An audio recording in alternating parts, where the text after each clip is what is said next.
भगवत गीता का पहला अध्याय अर्जुन विषाद योग। इसमें यह बताया गया है कि कुरुक्षेत्र में युद्ध के मैदान में अर्जुन अपने सगे संबंधियों को सामने देखकर दुखी हो गए थे, तो उन्होंने युद्ध करने से मना कर दिया था। इस अध्याय में और भी जानकारी है, जैसे कि दोनों सेनाओं का विवरण, अर्जुन का मोह भंग की स्थिति यानी कि अर्जुन का मोह टूटना, और ये भी कहा गया था कि श्री कृष्ण युद्ध नहीं करेंगे क्योंकि उनके पास दैवीय शक्तियाँ हैं। महाराज धृतराष्ट्र अपने पुत्रों की विजय की संभावना के बारे में सोच रहे थे और संजय से कहते हैं कि अपनी दिव्य दृष्टि से युद्ध भूमि का हाल बताएं। संजय अपनी दिव्य दृष्टि से बताते हैं कि युद्ध क्षेत्र में कौरवों और पांडवों की सेना आमने सामने खड़ी है और कहते हैं कि श्री कृष्ण पांडवों के पक्ष ले रहे हैं, तो पांडवों का विजय होना तो निश्चित है।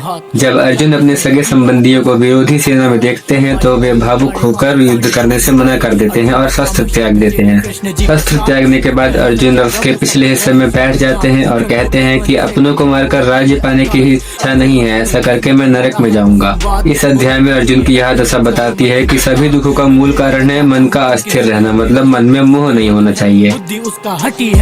और इस अध्याय में यह भी बताया गया है कि ज्ञान प्राप्ति के लिए अपनी भावना और मानसिक दुविधा को त्यागना पड़ेगा। जय श्री कृष्ण।